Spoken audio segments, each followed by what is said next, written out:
Okay, this is part 2 of Hermetic Divagations, if you've come back for more. It's called Exhorbitant Eyes, a phrase that I lifted from Ralph Waldo Emerson. 1. Armed prophecy lays in wait newly discovered empires, and the original ruler of the region called Kerr morning's animated declaration of mystery's independence. Aged light leaks in at retinal boundaries dry, curled edge of the visible, illuminates nothing, leaves night slashed open, resplendent shadows pouring out in the dark.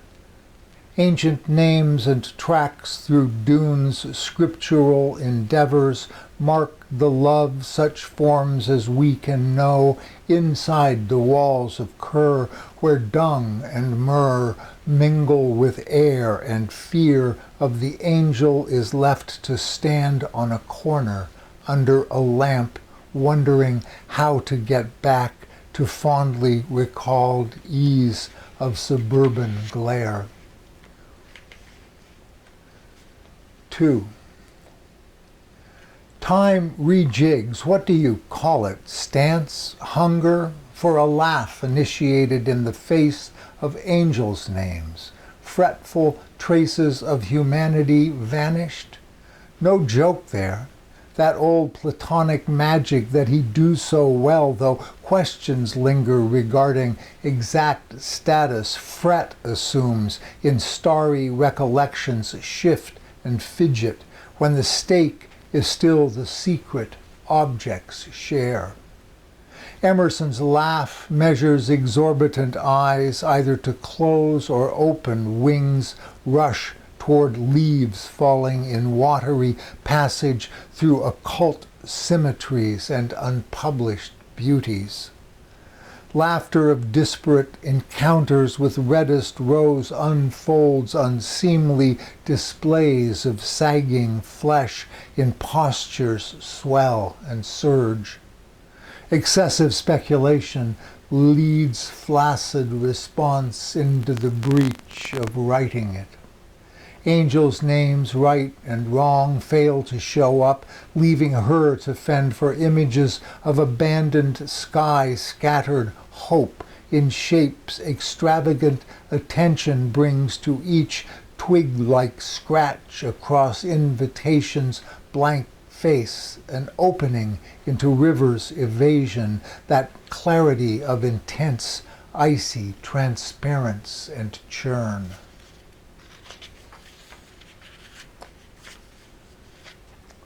3. She comes and goes as pleases passage of light and dark across folds of blank. Fill it, however, mood leaves reeling night through it. Scratch, scratch. More lightning at eye's edge, then, and it all falls into cubit and L, a plunge of familiar denouement, an all too human distended moment of in's rest, a final undertaking, no swell, though flashes of light are not its augury, and it's always one step out of sync leaves prepositions flailing. Scratch, scratch, scratch. Having seen what having seen has seen is good enough for its longing. 4. Funny how owls appear all at once, not ha-ha, but what might have been a sign in times of other resonant connections through angels' names, shimmering interdimensional word glitches, and wings rush of further unlisted increase in pitched up engorgement of mere air, reeks of salt and fish, cloying kelp and roar. Owl, though, now dives out of the night to claw the scalp of circling humans.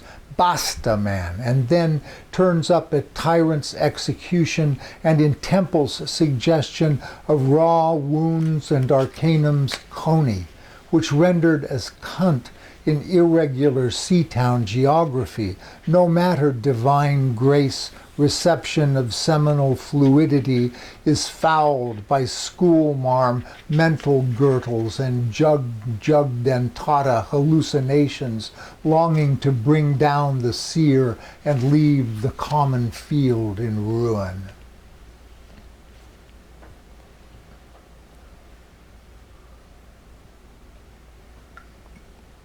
Five.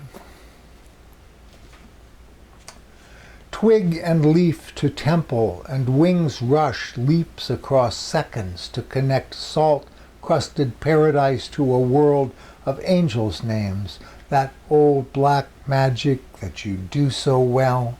Another sign of swollen exception, an unmarked dimensional fluctuation in tentative ether's obscured ordinary corner of desert and sea town, where carnal knowledge's body of thought and Februa's bloody thong lash turns flesh and blood fertile, floods the wind with small intimate breaches in the moment she enters through. Radiant blue fluencies speak together extensive forgotten connections to angels' names, desert journeys, and that dance along fact's edge. 6. Coming to in sudden antiseptic enclosure to find acacia scents, some air, some where, some rush, whir, and flight, as first light brushes treetops, and they rise, a multitude, a black cloud whirl out of childhood, circling murder in praise of now visible gift torn from night's clutch. Bits of shadow soar into day's hunt among roots and spilled guts by the road. A different personal treasure than indigo petal drift, though each recalled blue egg illuminates the mind, cradles it. Cupped, woven twig and leaf bits, pieces collected unnoticed in canyons and crannies of unusual tumult of festival flesh. Dove moaning trees seem almost too much for the poem to bear without cracking, given historical geography that's usurped the song that rose at first touch of light. Such noisy joy, tangled in the sweet, slick limbs of dream, older than ourself, sees familiar shore, that intricate signal pierces world's occluded verge. 7. Her war, like no other war, whir hiss a sign of strange combatants in the heart of an old sea town or city next door's crater. Amber eyes never stop peering through smoke drift once she takes you there. Angel of death's name brought to bear on it, a signpost of exquisite extrapolation just the other side of long ago skeletal maples, still etched immigrant revelations in mind through untimely window. From here to there flows, pools, cascades, swirls and heaves, a rush evades navigation caught in currents whose antique climbs have no truck with storied progress. 8.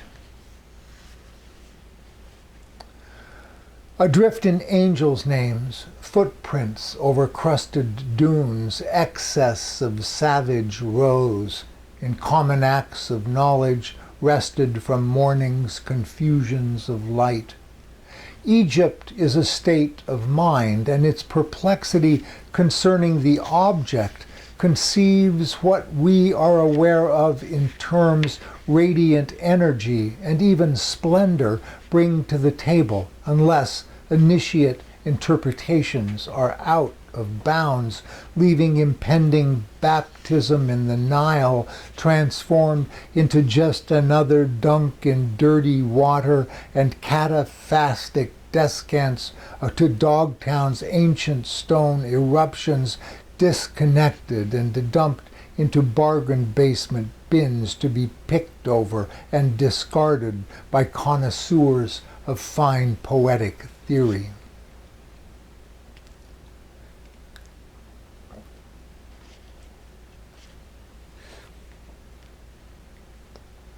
Eight. Adrift in angels' names, footprints over crusted dunes, excess of savage rose, in common acts of knowledge wrested from morning's confusions of light. Egypt is a state of mind, and its perplexity concerning the object conceives what we are aware of in terms radiant energy and even splendor bring to the table, unless initiate interpretations are out of bounds, leaving impending baptism in the Nile, transformed into just another dunk in dirty water, and cataphatic descants to Dogtown's ancient stone eruptions, disconnected and dumped into bargain basement bins to be picked over and discarded by connoisseurs of fine poetic theory. 9. For Robin. Does the encounter come hunting you? Strange event moving backward in time, the one that brings angels' names, searching wrecked anticipations for a partner in a bid to keep earth, sea, and sky breathing ethers of untended consequences abandoned in millennial cul-de-sacs and departures into autonomous zones, sweet touch, skin to skin, luscious mystery eruption of hokey pokey, which, if pursued, will find itself in the arms of hoc est enim corpus meum, where hocus pocus circles and shakes. 10. A mouthful of light so the dead can speak. Demand not just to be heard, but to be loved with ardor, and declarations of interdependent lexical playgrounds taught her signs unyielding debt to fragrant gifts, lavender perhaps, or lilies drugged air, word game loosed among excited connections. Snakes glide in through consideration of forms of Cretan worship, and entangled chthonic burrows voices of the dead. Amber eyes peer out of night's mask, nameless, till she comes, and the desert blooms. Phantasmagoric colors, exuberant thirst, slaked, riot across brilliant land, an unexpected sign for exorbitant eyes to decipher. My mother used to take me and my sisters out for drives in the desert around Riverside, the town where we grew up. And in the rainy season, when the rainy season comes, usually around February, January, February, the hills, which are, well, they're golden. The golden hills of California are actually dead grass. Suddenly they become green. And in the desert, there are these massive blooms of wildflowers that coat the sides of the dunes and the floor of the desert with brilliant colors.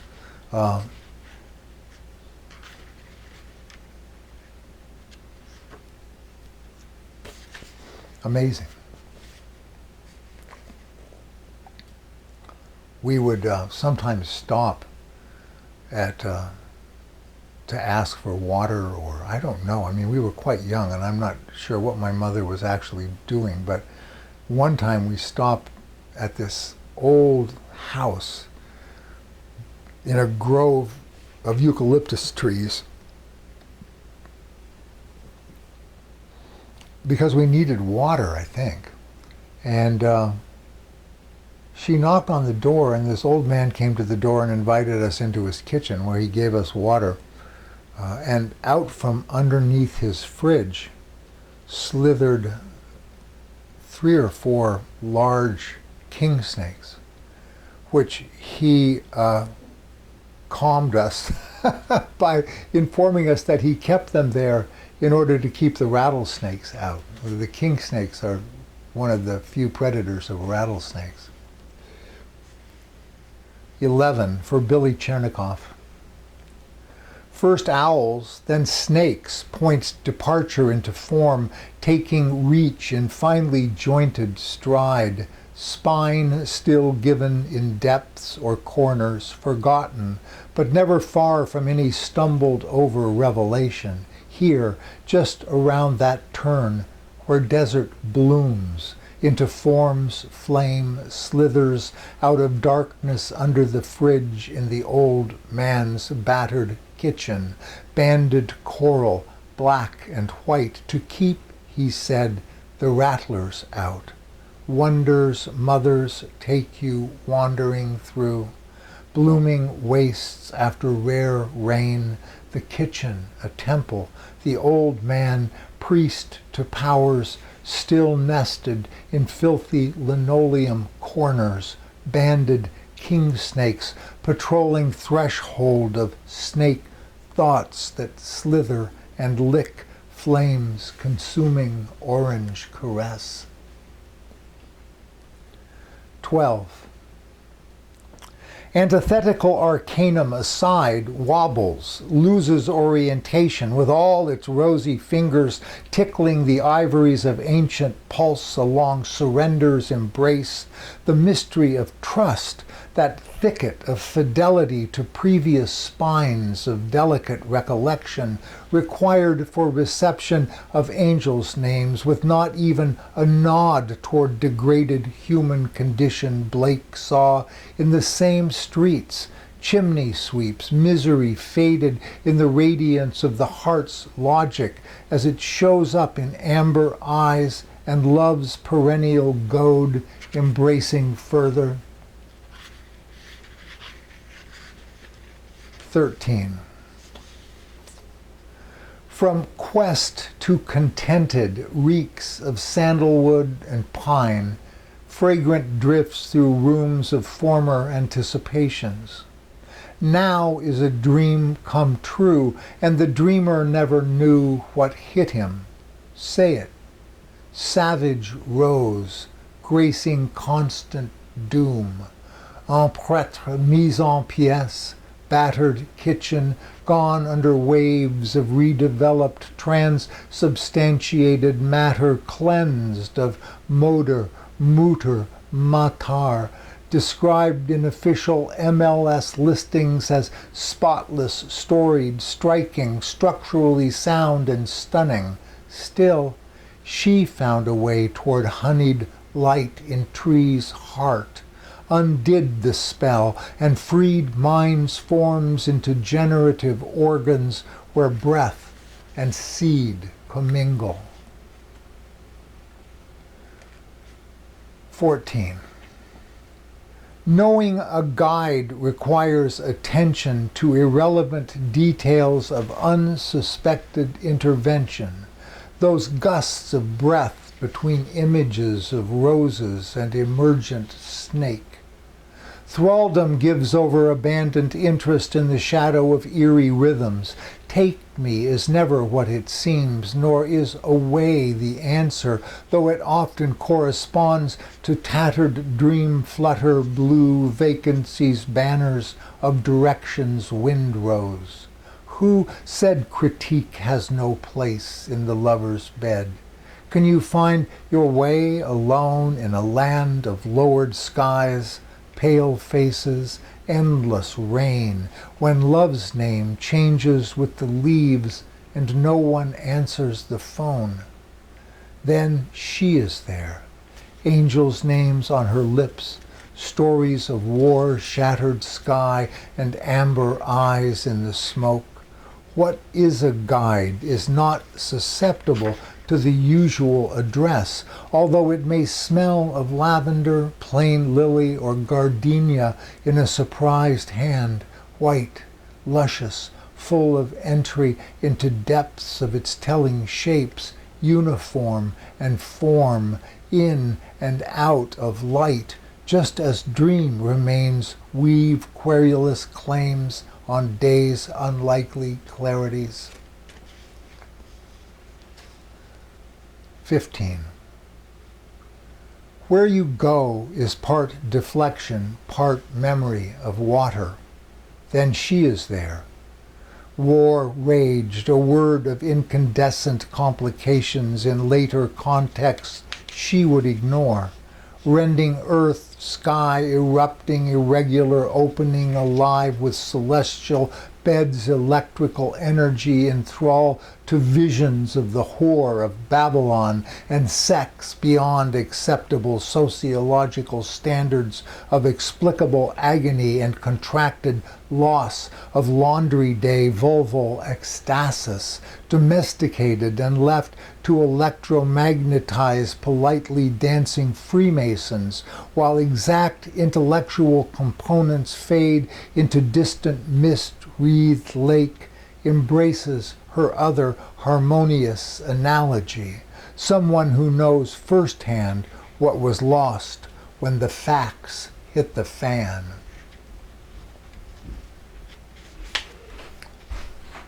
What does Son of Dawn mean when synchronized alarms send cars rushing into 401 gridlock sun glare?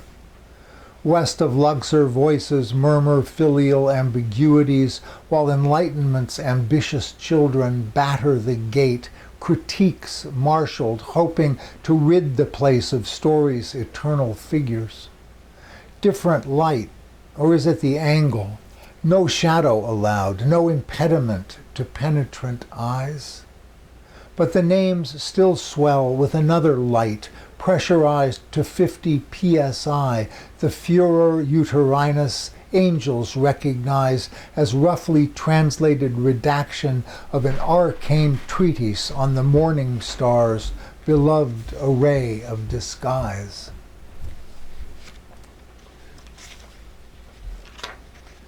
17. The hidden magic in cathedral doors lurks in eyes' careless connection and banded coral black and white slithering out of the dark from under the fridge. Yarn is like that too. Hands apart, the unwinding clue spread as it balls into ancient forms, stories, insatiable deflection, returns years later to name angels or reckon lost passages of densities in sun-drenched leaves' green translucence. In the distance, victims scream, the cruising drone bearing oblivion and wrecked flesh, gifts to the wedding in Cana. And that's the end of part 2. I will return with part 3. Thank you.